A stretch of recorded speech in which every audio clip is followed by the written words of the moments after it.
Hi,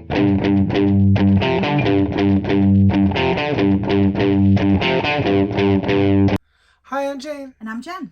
And we're SpielMill. And we are doing another installment from our top 100 games.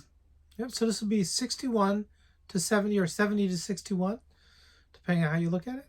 Yeah, we're almost to the good games. Since we're counting down. Yeah. So we'll start with 70. Okay. So just out of curiosity, do you know how many new ones you had in this this set decile? is, I think there's only one new one. Let me double check. Yep, just one new game to my list from 2020. So this is 9 out of 10 are older games. This is one of my heaviest deciles for new games. There were 6 of them. Interesting. It's interesting to see how you place things that are new. Yeah. You know, I think our minds do something different. Yeah, that sort of recency bias. Yep. Type thing. Yeah. All right. So who's kicking us off? Whose turn is it to go first? I think it's yours, actually.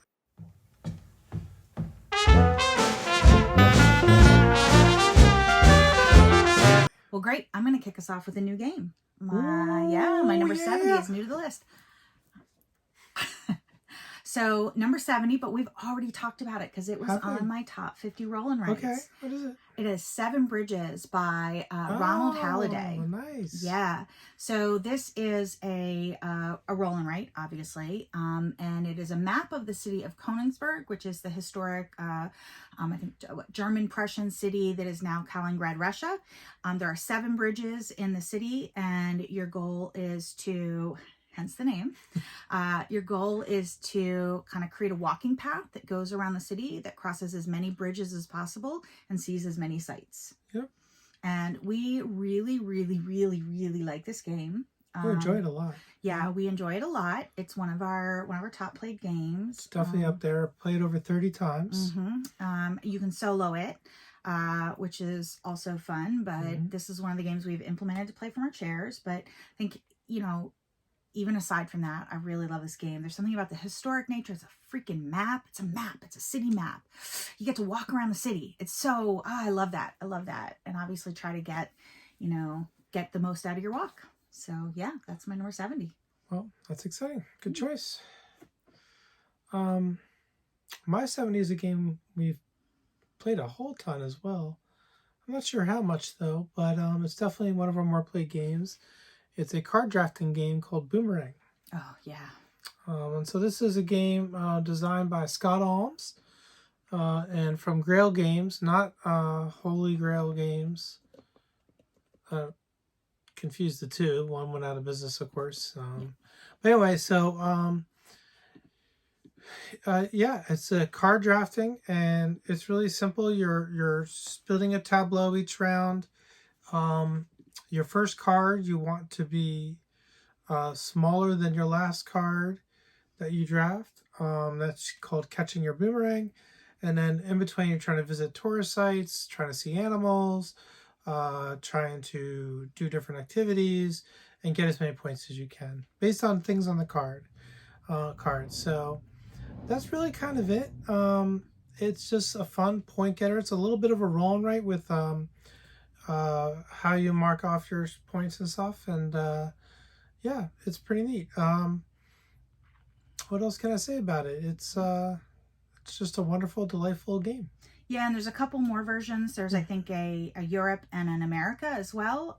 They have a little bit different mechanisms than the Australia. The Australia, I think, is our favorite. Well, we have the original, which is a little different than the redone Australia.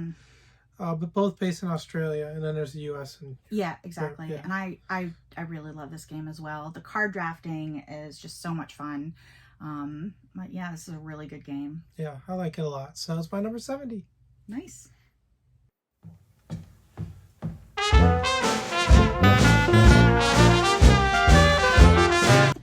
My number 69 is another new one. Ooh. I know. And I think this one may climb, probably depending on how much play it gets. But that is Paladins of the West Kingdom by Shem Phillips and Garfield Games with art by the Miko. So this is a little different than some of the other Shem Phillips games, and I really like it.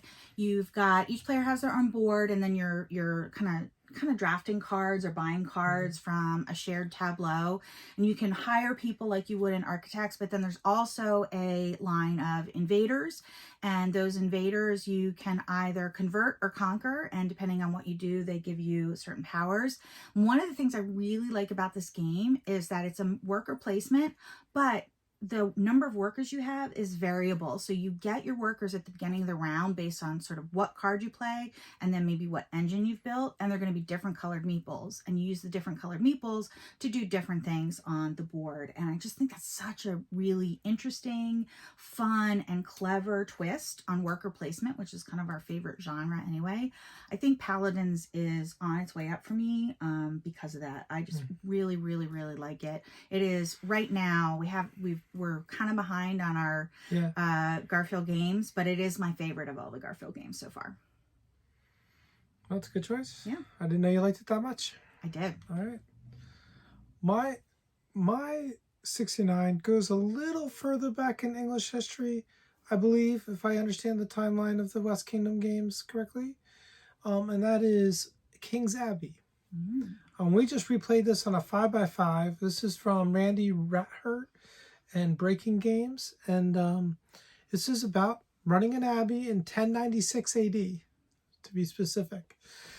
So your abbey could be raided by Vikings, but you're also building up buildings around the abbey, forming a town, and you're trying to get as much going as you can to get as many points as you can. You get for more points for more buildings built. You get points for fighting off Vikings. You get points for I forget what else. The Crusades. Crusades, that's it. The Crusades are a big part. So, and we just played this a bunch of times and I blanked. So yeah, I mean, actually, I did a last minute tweak. I did move this down a little bit because first of all, it lived up to its immersiveness and theme and stuff like that. That was exactly why I remember loving it so much. But I think we did see a couple flaws in the design, or at least in the implementation of the design, that maybe could have been smoothed out at some point, in terms of like just the amount of steps and some of the overpowered cards that that if they come out and one person gets them, like they've won the game if you don't get it. So there's it was a Kickstarter. It needed a little bit more development or another issue. It is still a really good game though. But it did remind me of how important a good game development manager is. Like, and so you have a great designer, but also having a good game development person who can help refine some of those smooth edges with the designer. Yeah, absolutely. So, I really love this game though. I agree. I don't think it's on my list because when we made this list, I didn't remember it from when we played it before, but it would have made it had we done our 5x5, I think, before that. Just, it's so good. I wish it would get, why am I blanking? What do you call that? attention? No, when somebody redoes a game, when they republish it. So, I don't know, a new edition or something. Yeah, a new edition. So, like, yeah, a new edition, this would be fantastic. It could really smooth up the edges. However, the first edition, which, again, is very thematic, very immersive, very good, is available now, we found on Fun Again. And I know they're going out of business, so you may need a... Noble Knight also had it, I believe. But, you might want to check out Fun Again with their sales going on. Yeah. If you're interested in it, because we have no relationship to Fun Again. I'm just thinking, I was just amazed that I saw the game available. So yeah, because I think otherwise it's out of print, right? So this is something, but it's something you can still get. Reprint. That's the word I was trying to think of. Yeah. Yes, this is so good. If you like historic, immersive games about building a town, this is really good. I highly recommend this game. Again, bearing in mind, could have used another round of edits, but it's really unique. It is. It's really unique. And you could we did a little bit of house ruling to smooth out some of the edges. And so that's potential with this. One in particular, if you do get it, was it's a dice placement game, and you get 9 dice to place, and there's, I forget what building it was, but it unlocked a 10th die. And we made it as part of your starting buildings that you could build from the beginning. Yeah. This way everybody could get their 10th die and get the most out of the game. Yeah, because there was one time where it So came out it was fun, early. more fun that way. Jane got it, and then we didn't see another one the entire game. Like, Yeah. it never came out for me, and there's just, you've got no chance without that when that sort of thing happens. So we thought that was something that should be available to all players. yeah. So that was just, there's other ways to do that, of course. That's just how we did it. And anyway, that's my 69, a fun game about Abbey in 1096 AD, the King's Abbey. Yes, absolutely.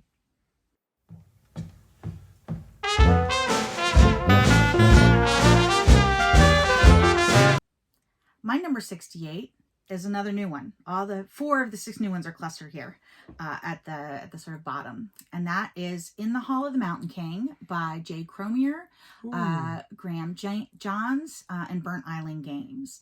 And this is, you're digging out an abandoned troll home under the mountain, right? And so there's collapsed roofs and walls and rubble, and you've got to dig through those. And as you dig through them, you uncover treasures, and you're placing polyominoes. Love a nice polyomino placement game.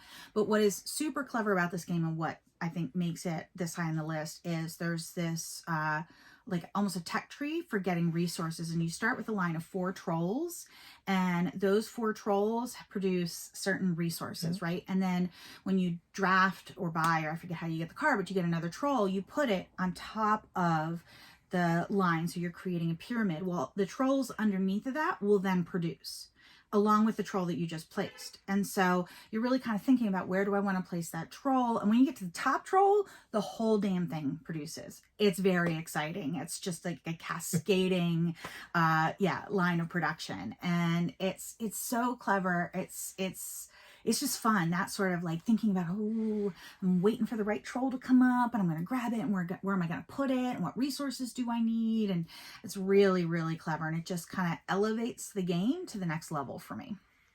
And that is In the Hall of the Mountain King. Yeah, I don't think that made my top 100, but it is a really, really good game. So, that's one of the ones that could have maybe in another rendition of the top 100. Yeah. It is what it is. My 68 is a classic. A classic. Everyone, well, not everyone. I mean, sure, somebody's never heard of this, but we've played a ton of it, and we love it. We have the Mega Box. It's Alhambra. So Alhambra is a tile placement game designed by Dirk Henn. Queen Games is the publisher. Lots of artists. Jorg Osselborn, Joe Hartwig, Patricia Limburger, Christoph Tisch, and takes place in Granada, 1278. I'm moving forward in time.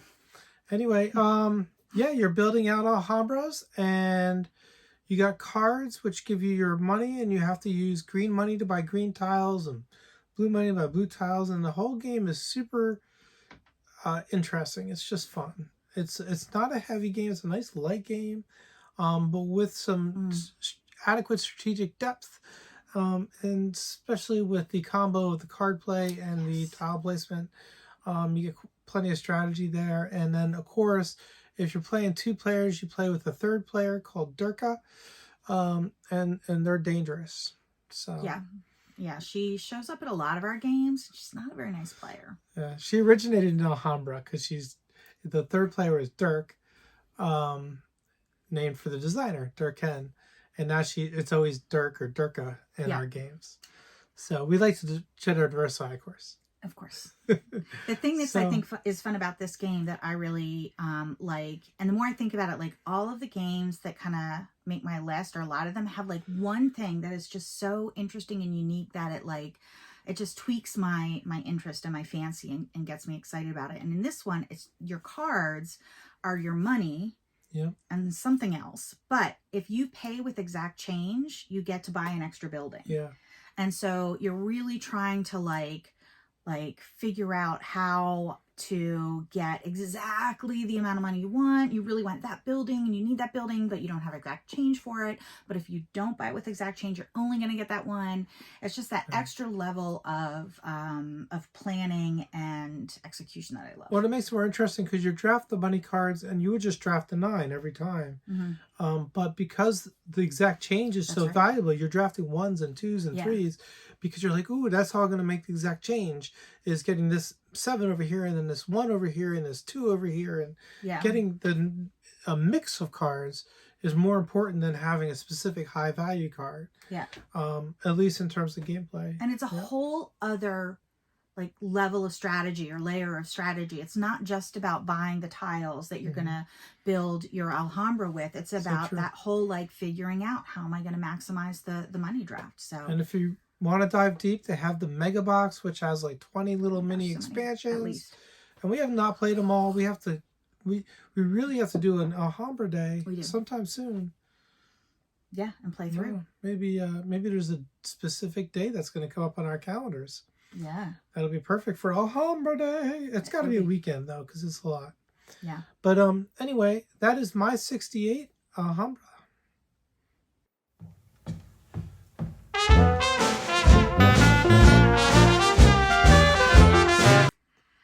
My number 67, another new one, is Tawantinsuyu. Oh, nice. Yeah, we just played this on a 5x5. This is David Turchi. It's one of the tea games. Jacob Scoop and Michael Dugai are the artists. I was doing Give Me a Tea. Okay. I thought it was time out. I was like, should I stop talking? Oh, give me a tea. Give you a tea. And this is from Board and Dice. And so I think it's Aztec Empire. I can't remember. I didn't look up the history of this. I usually do. I'm not sure it's Aztecs. I thought this one was Incas or something. But I don't know. It could be Incas. I should have looked it up. Yep.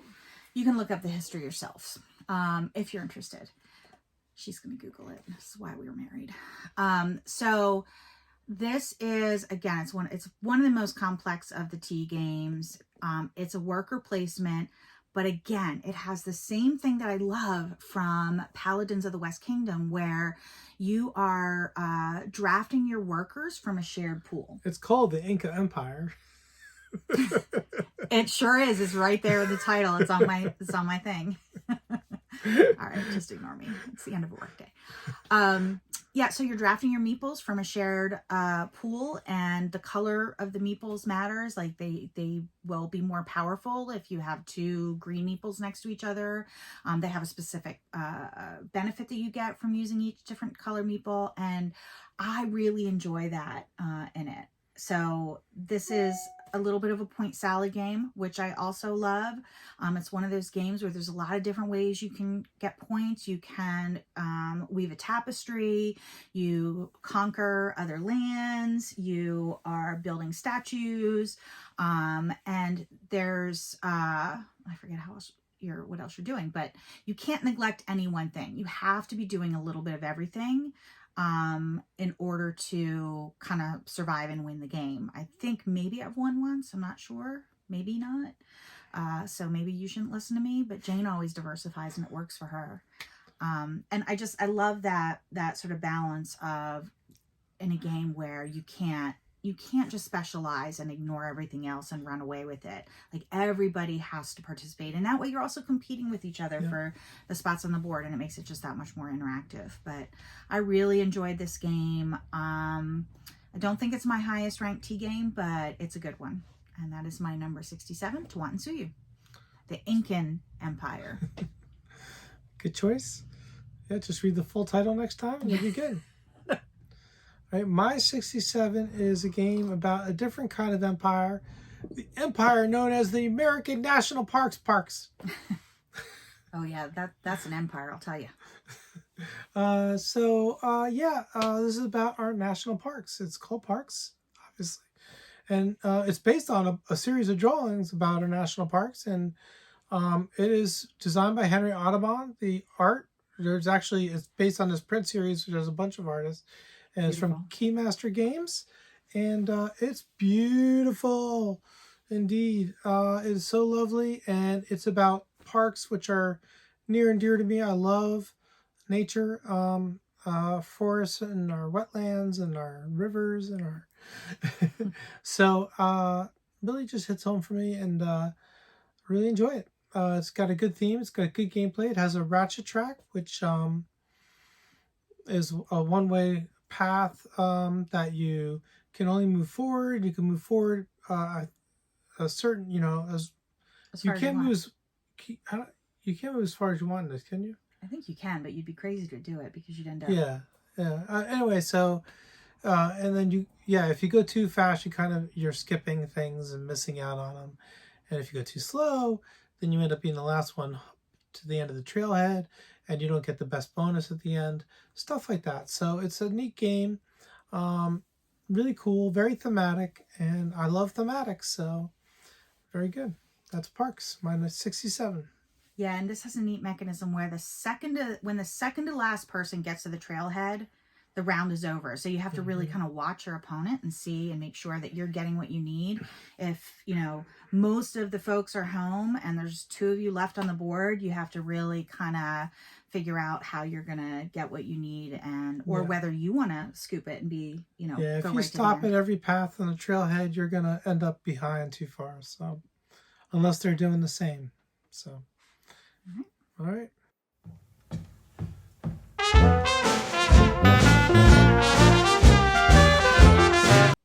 My number 66 is not new to the list. It is down 29 from last time. It was number 37 previously, and it is now number 66, and that is Tokyo Metro from Jordan Draper. This is not a tiny piece game, which is a rare thing for Jordan Draper. It kind of is, though, isn't it? It is kind of, yeah. So it has a cloth board, which I really can get behind in terms of the sort of environmental impact of it.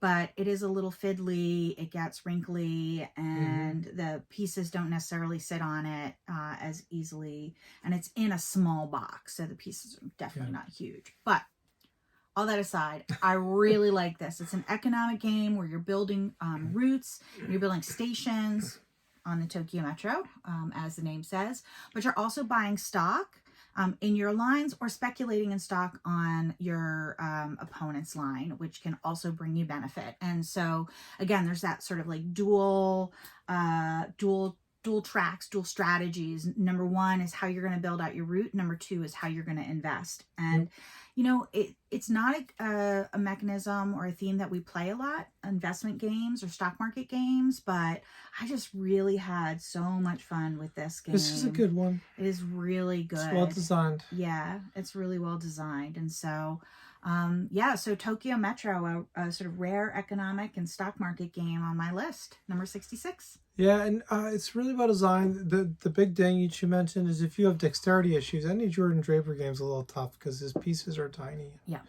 And fiddly and stuff like that. So yeah, and again, that cloth board, which theoretically I love, and maybe we'll figure out a solution to it, but it doesn't lay flat. You have to almost iron it in order to get it to lay flat. So it can be a challenge during the game for that reason. So it's like give and take on that front.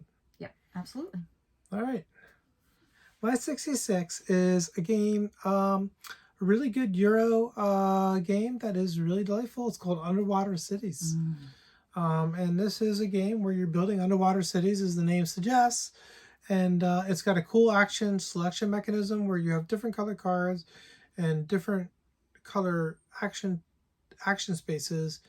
And if you align the card and the action space, you get extra. So it's a neat action selection system. And it's just a really good card-heavy Euro. It gets a lot of comparison. It's not a lot like Terraforming Mars, but it gets a lot of comparison because of the heavy card play. And the engine building, I think. And the engine building. And they both were released around similar time frame. So, this is designed by Mr. Vladimir Suchi, and the artists are Uldrum and Milan Vavrand, and Delicious Games is the publisher. I think our version is Rio Grande Games, actually. So yeah, probably. Anyway, it's a really excellent game. Yeah, I really like this one too. It's definitely not a Terraforming Mars killer for me. It's a different vibe. I think this one, the action selection, like you said, is a little bit more interesting. The engine's a little less interesting. So it's just it's a little give and take. It's just a little different, but I really like this one too. This is a really good game. Yeah, I think it's a little tight. It could be a little less tight, but other than that, I like robustness. But yeah, my 66 Underwater Cities. Great.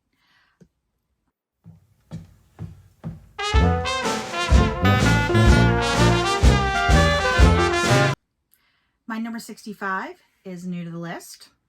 And it was also on my roll and write list. So this is like, this decile is really heavy with the roll and write list. This was actually number 6 on my top 50 roll and writes, and that is Roll and Roam from David Turchi and Nick Shaw and PSC Games. You just got the expansion. We did indeed. I'm so excited. What is really weird is this is only rated a 6.9 on BGG, and I don't understand that. I feel like maybe I've had a couple games lately where I've been like, what? Yeah, I think it might be. It was a early.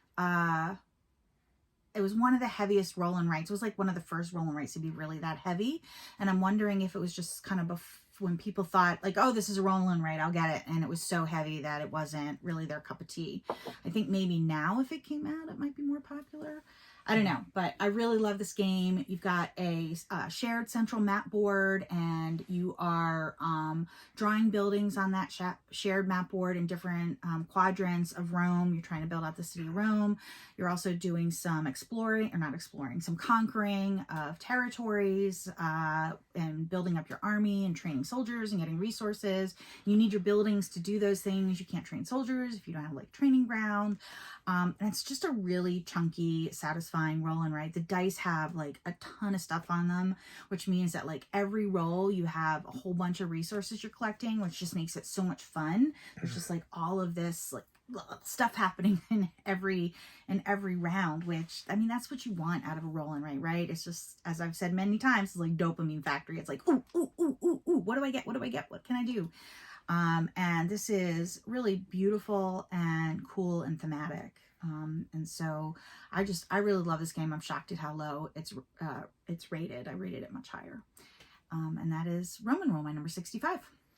Okay, my 65 is a civilization game that gets some criticism for being a little not civilization game. A game where you can invent nuclear power before you can invent the wheel. I'm exaggerating, but it's Tapestry. Yeah. Pretty close. But yeah, it's a really great game though, and that's what matters in the end. It's about civilizations, I'd say, for sure. And it's pretty cool. It's, you get to do different things. You get to spread out on a map. You get to go down these 4 different tracks, or 5 if you got the expansion, the arts and architecture expansion. And as you move down track, you get resources. You trade, you use resources to get other things, and it just grows and grows. You get little buildings. And I like the engine building aspect of the as you take the buildings off, every time you get income, your income grows. And then you put them on your little city map board, and then you get more resources for completing things on that. So it's really kind of gives you lots of dopamine hits and lots of that going on. So it's really fun. And it's my 65. Tapestry from Stonemaier Games. Jamie Stegmaier is the designer. Andrew Bosley and Ron Brown are the artists. I think what's neat about this game too is that there's a lot of different strategies you can pursue. You can't do every track, right? You just can't get to the end of every track. But I've tried them all, and they all work. It's just sort of a different strategy. So you can kind of, based on what your starting card is, or based on what your opponent seems to be going for, or based on your mood and what you've tried last time and what you want to try this time, there's just a lot of different ways to go on this game. You can become warlike, or you can be sciencey, or you can be, I don't even remember where the other tracks are right now, but well, that's farming and agriculture maybe. But I really love that. It's really, this is a really good game. It's a very satisfying game. Very satisfying play experience. Yeah. So my 65, Tapestry.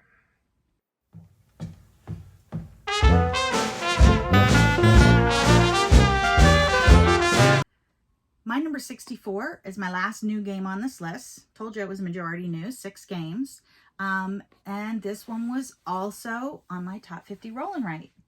And that is Fleet the Dice Game from Ben Pitchback and Matt Riddle and Eagle Griffin Games.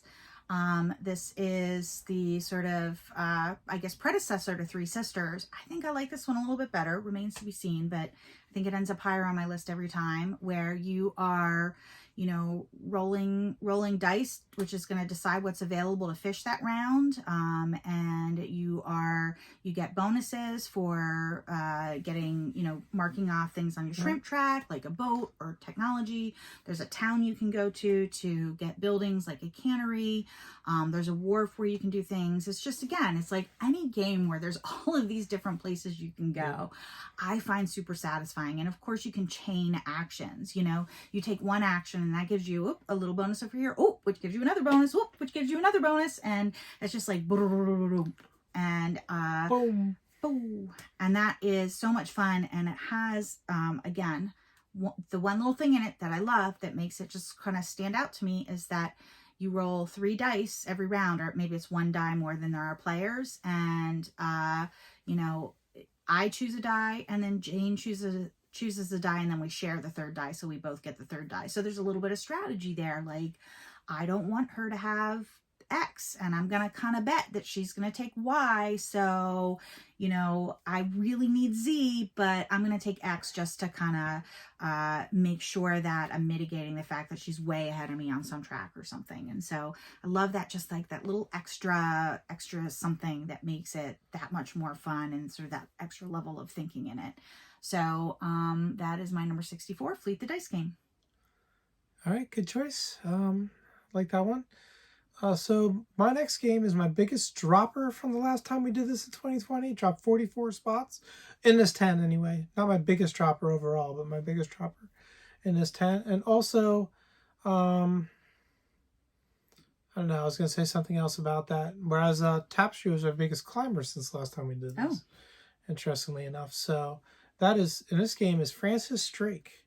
A game about Francis Drake taking part in his adventures or misadventures, case may be. 1572. Told you, moving forward in time. I know.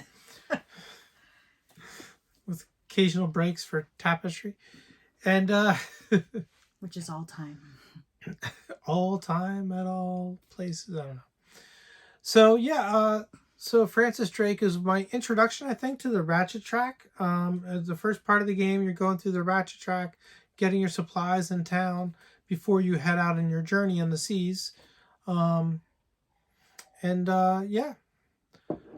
you travel by sea and you go to different ports, and you either battle people or you do trade or whatever, you know. So that's what you do, and you get these cool treasure chests, and you put your treasures in the chests as you go. So you don't really know how much you have until the end of the game, and you reveal your treasure chest, and that's kind of nice. Works really nicely, and I think this is a game, even though it requires 3 players, that was always a hit at the table. But it's harder for us to get to the table, is all I'm saying. But yeah, you know, 3 player and up is just tough for us. There's another game we have I was just thinking that we should probably get rid of because it's 3 players and up. We're never going to play it. Yeah, we're keeping this one up. Yeah, we're keeping this one because we like it a lot, and we have the dust components and everything, so it's very nicely put together. And yeah, so I don't know what else I have to say about it except it's a really good game. It's called Francis Drake, and it is my number 64. That is a great choice. You know, I love that game very much. Indeed.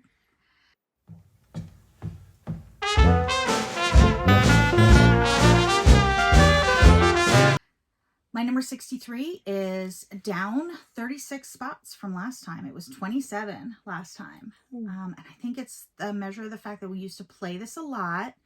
Then we hit the dip where we didn't play anything, and it just hasn't gotten back to the table yet. And that is Between Two Cities from Matthew O'Malley. Matthew O'Malley and Ben Rossett. Art by Beth Sobel, and published by Stonemaier Games. Oh, and you know that design team from that's Search for Planet X? Thank you. That's why I stopped. I was like, I know that. Am I on the wrong row? Yeah. Yeah, And so Brewcrafters, right? yes, yeah, Um, absolutely. I Yeah, believe. yeah. So So this is a tile drafting game. Love drafting, so pass and draft. Um, and it's a tile placement game. Love tile placement. yeah, Lots to yeah. recommend for it so far.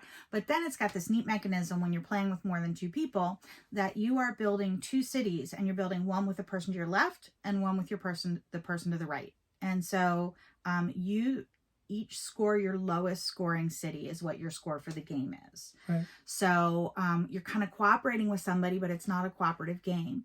When you play with two, there's a little bit of a different mechanism where you're building two cities at the same time, and then your lowest scoring city is the one that scores. So you can't ignore one of your cities. You have to try to maximize both of them.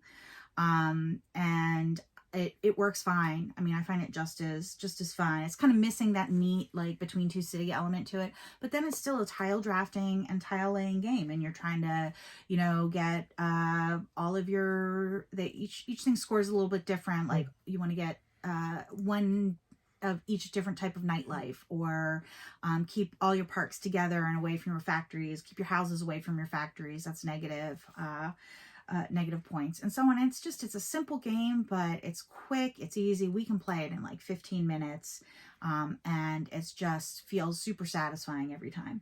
And again, and it plays up to 7 very smoothly, which is super rare. Yeah, and I've played a solo, and it's fun solo as well. Yeah, so, I mean, wow. What kind of how many games can you play from 1 to 7? There's only a few I can think of that really play smoothly at any player count, and this is one of them. And that's a great reason to have this in your collection alone. That is Between Two Cities. All right, nice choice. My 63 is another really popular game, about the same, I'd say, size or scale as Between Two Cities, and very beautiful, and it's called Azul. And Azul is, I don't know, you're building tiles on a factory floor, sort of. It's really an abstract, right? You're placing tiles on a board and trying to get a certain patterns to develop, and scoring points. It's got a really cool drafting mechanism with the different. You put them on different circles and a certain amount of cubes, and then you can draft, from a different circle. But then, anyway. You have to take all of one color from one circle. All of one color from one circle, yeah. I just confused in my head for a sec the Queen's Garden drafting, which is a little different than the... Well, we've got 4 Azul games, so trying to remember which one does which. But most of them operate the same. Queen's Garden kind of broke the pattern a little bit. So, but yeah, so Azul's popular for a very good reason, because it's a really fun game. What can I say about it? It's really fun. It's very beautiful. It's very tactile with the little what is that, air? What do you call acrylic?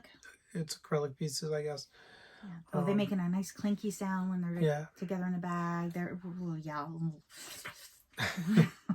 yeah. So it's just a nice, very satisfying puzzly game. So yeah, and it's a game you can play with anybody too. It's a really good, I hate to call it gateway, but welcoming game, in that it's satisfying for a seasoned heavy gamer, and it's satisfying and exciting for a somebody who doesn't game. So it's again another really good one to have in the collection. Is any one of these gateway? Azuls, yeah, it's definitely a good gateway. So that's my 63 Azul. All right.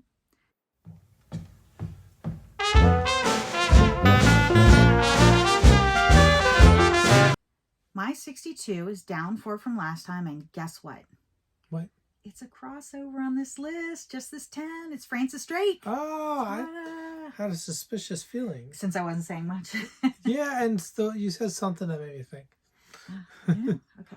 Yeah, I love this game so much. Like you said, it's got the ratchet track. This was our first exposure to it.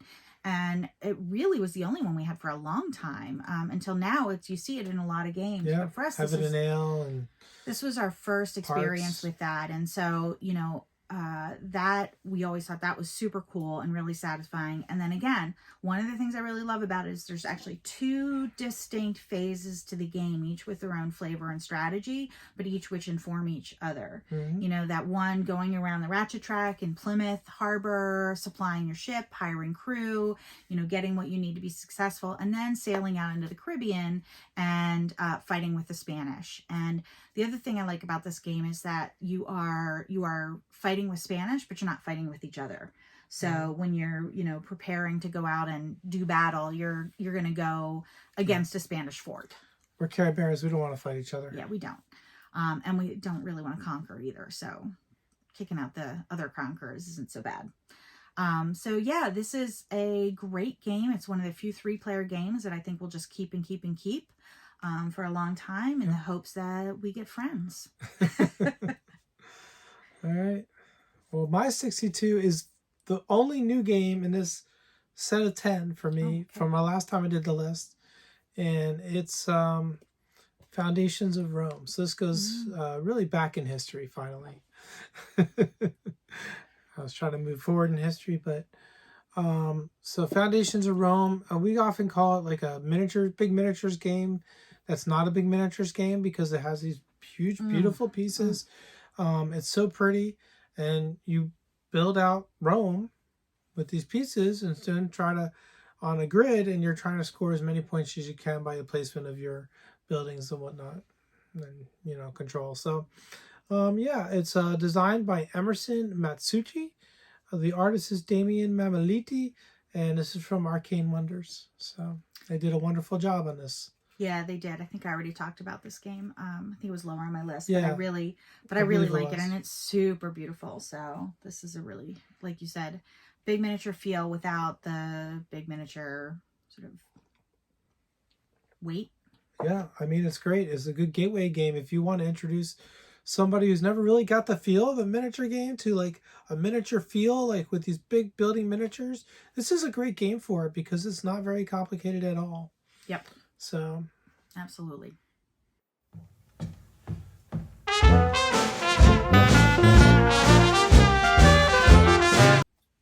So my number 61 was a big dropper.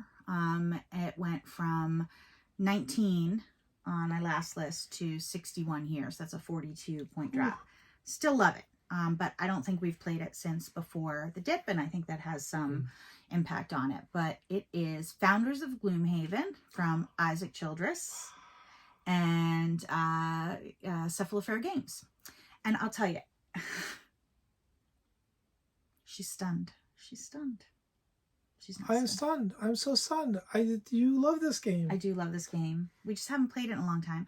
However, I'm going to talk a little bit about what is so great about it. And we always talk about the scoring because the scoring is so clever. Love the scoring. Clever, but also difficult. But it has a lot of other stuff to it.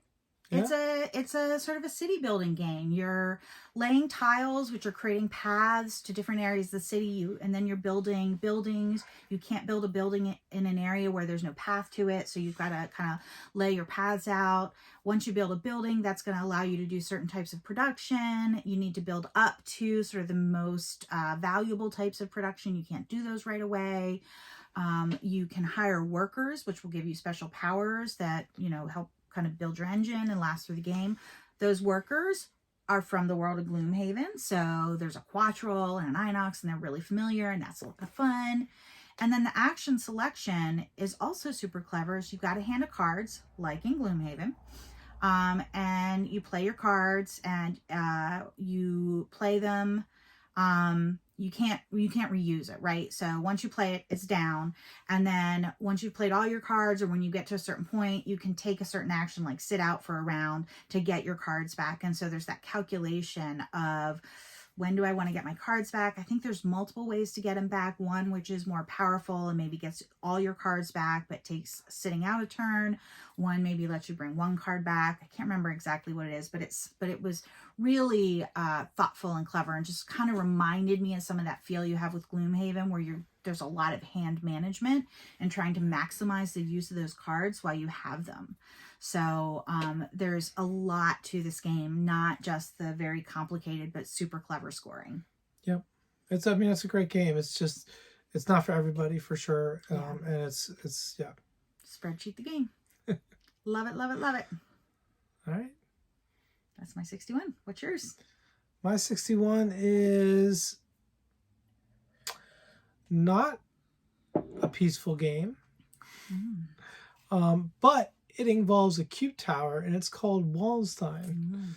And we love a cube tower. We do. So Wallenstein is about I believe the 30 Years' War, right? And this was 13 spots higher last time we did the list. So not too far off. But it's designed by Dirk Hen, our friend Dirk. Artists Jorg Asselborn and Christoph Tisch. And Queen Games is the publisher. We haven't broken this out since we got the upgraded components from Queen Games. So we're going to have to do that, dear. Yeah. If you want to get me to play a fighty game, just throw in a cube tower. I'm in. Yeah, it makes it so fun. So still prefer if the fighting's against like the game or a cooperative opponent or something like that. Yeah. We don't like the one versus many either. We just like to be peaceful with each other and collaborate. And, stuff like that. So, but Wallenstein cuts through the edge, and we really like the cube tower. We like big immersive components like the cube tower. It's just so cool, and it's such a neat concept. And I believe, I don't know if Amerigo or Wallenstein was the first, but I'm not sure. These were one of the first ones that had the cube tower, I believe, and so it's just such a neat concept. Yeah. And I really appreciate the breath of fresh air for a battle game of not just like rolling dice and figuring it out, dropping these cubes in the tower and seeing which ones fall out. And the fact that some can stay in the tower and fall later is really cool. But the best part about it is you throw in peasants. And one of the things that happens, because every time you go into an area and you fight, the peasants get upset. Obviously, you're burning their crops. They can't do what they need to do with their life. They're not happy. You throw them in the tower, and eventually they come out. And if enough of them come out, you've got a revolt on your hands. And so you can't necessarily fight your war. You got to deal with the peasants, the revolting peasants. And so that's actually how you sold me on this game in the first place, is you told me about that. And I was like, that's so cool. Peasants revolt. And we played it, and yeah, you're right. That's neat. It's a neat mechanism, and it's a war game where no one really wins the map necessarily. Someone might get more control of the map than someone else, but everyone's still going to have control of parts of the map at the end of the game. So there's not total annihilation. It's kind of a war of attrition, historically, right? And it kind of fits with how the game plays. Yeah. And it's just a really good game. I used to play it on SpielMill, one of those online, game sites, quite a bit. Because it does require 3 players, so we have to get more people together with it. And so generally, those don't do as well. But I really enjoy this game. So that's all I'm going to say. It's my number 61, Wallenstein. Excellent. All right. That's another 10. That's another 10 in the books. Come back next time. And we are almost to the top half. One more decile. And if that's the right word, right? I'm using that right. I think so. Decile is like a 10th, right? I think so. I'm going to have to Google it after this. I hope I haven't been using it Decade? Wrong. Another decade? I don't know. But we're done with our 61 to 100. Yep. Another 10. We'll be done with our 51 to 100. Yep. And then we'll be in the top half. So watch along. All right. Thanks for joining. Remember, every day that you game is a holiday. Bye.